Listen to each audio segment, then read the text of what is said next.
UCI가 XC 코스 난이도를 올리게 된 이유가 있어요. 이 XC 코스가 세계적으로 2010년도 초까지는 하드테일로 충분히 탈 수 있는 코스였거든요. 그래서 선수나 코치나 똑같이 뭐라 그랬냐면 역시 가벼운 29인치 하드테일 최고다 라는 마인드가 지배적이었어요. 지금 한국이 그렇죠? 근데 UCI가 코스를 점점 어렵게 만들게 된 이유가 크게 네 가지가 있어요. 첫 번째 변곡점은 2012년에 뭐가 있었냐면 런던 올림픽이 있었잖아요. 그때 XC 종목 코스를 조성해야 되는데 우리가 흔히 UCI에서 XC 월드 시리즈를 할 때 XC를 진짜 좋아하는 매니아들만 시청하거나 직접 보러 가는 수준인 거지만 올림픽이라는 무대가 UCI 입장에서는 특별한 광고 비용도 없이 XC에 대해서 전혀 모르는 전 세계 사람들을 상대로 다 보여줄 수 있는 절호의 기회였거든요. 그래서 UCI에서 보면 피터 반 덴 아벨이라는 기술 대표면서 코스 디자이너가 있어요. 그걸 만드는 사람인데 이 코스 디자이너는 사람들의 인식 속에서 XC라는 종목이 그거 그냥 자전거 타고 흙길이나 달리는 거 아니야? 라면서 XC 종목을 이렇게 생각하는 것 자체를 극도로 엄청 싫어했어요. 그래서 그 인식을 끝내려고 이 코스 디자이너가 런던 올림픽에서 헤들리팜이라는 인공 기물을 들여와서 난이도 있는 코스를 만들기 시작한 거예요. 이때 처음으로 락가든도 만들고 인공 드랍대도 만들었어요. 그리고 기존에 UCI 중계할 때는 선수가 어필하는 모습은 보이다가 다운힐로 진입할 때 선수가 안 보였거든요. 말 그대로 자연의 일부를 코스로 만들었기 때문에 카메라가 선수를 끝까지 따라갈 수가 없었어요. 그래서 보는 사람이 자기가 좋아하는 선수가 다운힐로 진입하는 모습을 못 보면서 시청에 대한 흥미가 떨어지는 포인트가 있었거든요. 그래서 이 피터 반 덴 아벨이 올림픽 코스를 만들 때 두 가지를 원했어요. 그중 첫 번째는 코스를 관람하는 사람들 모두가 선수를 편하게 볼 수 있게 개방되어야 하고, 두 번째는 단지 흙길만 냅다 달리는 종목이 아니라 인공 기물로 라이딩 테크닉이 없으면 통과할 수 없을 만큼 난이도를 높여서 더 이상 XC라는 종목이 단순히 체력 싸움으로만 하는 경쟁이 아니란 걸 보여줘야 된다. 이 두 가지 포인트를 피터 반 덴 아벨이 런던 올림픽 조직위원회에 이야기를 했어요. 그래서 결과가 어떻게 되냐? XC 경기가 열리는 이틀 동안 유료 관광객만 4만 명이 몰리면서 흥행에 대성공을 했어요. 이 헤들리팜을 도입한 경기 이후에 전 세계 시청률하고 관객 반응이 폭발적이었습니다. 그래서 UCI가 이때부터 전 세계 월드컵 XC 코스 제작 가이드라인을 바꿉니다. 어떻게 바꾸냐면 자연 지형만을 고집하지 말고 관객 시야를 확보시켜준 다음에 인공 기물을 넣어서 변별력을 높여라 라고 못을 받게 된 결정적인 계기가 돼요. 이게 첫 번째 변곡점이었고요. 두 번째 변곡점은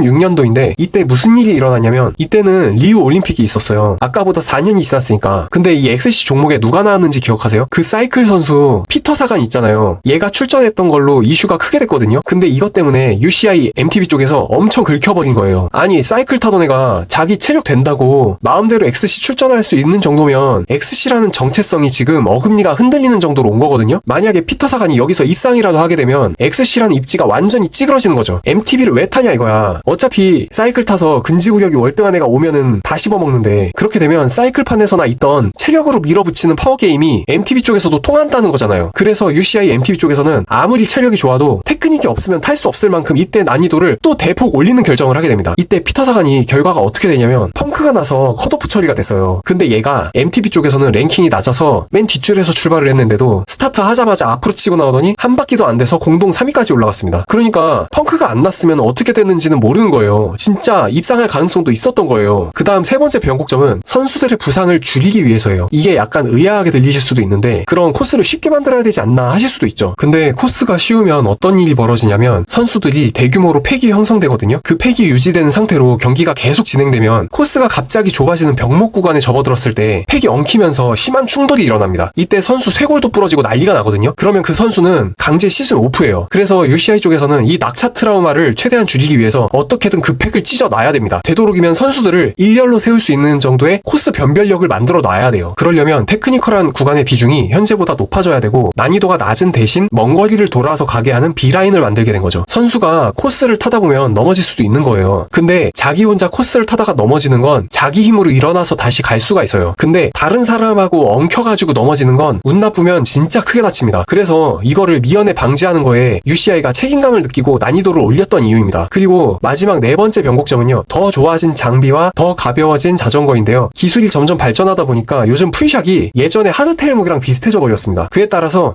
선수들도 어려운 코스를 소화하는 능력이 같이 좋아지다 보니까 장비 수준하고 선수들 실력이 인플레이션이 걸리면서 웬만큼 어려워서는 변별력을 가리기 힘들 정도의 수준까지 올라와서 UCI는 그 인플레이션을 잠재우기 위해 코스 난이도를 올릴 수밖에 없었습니다. 그래서 크게 보면 지금까지 말씀드린 이 네 가지 이유 때문에 지금의 괴랄한 난이도를 가진 XC 코스가 완성이 된 겁니다. 그걸로 인해서 지금 XC 풀샷의 시대가 온 거예요.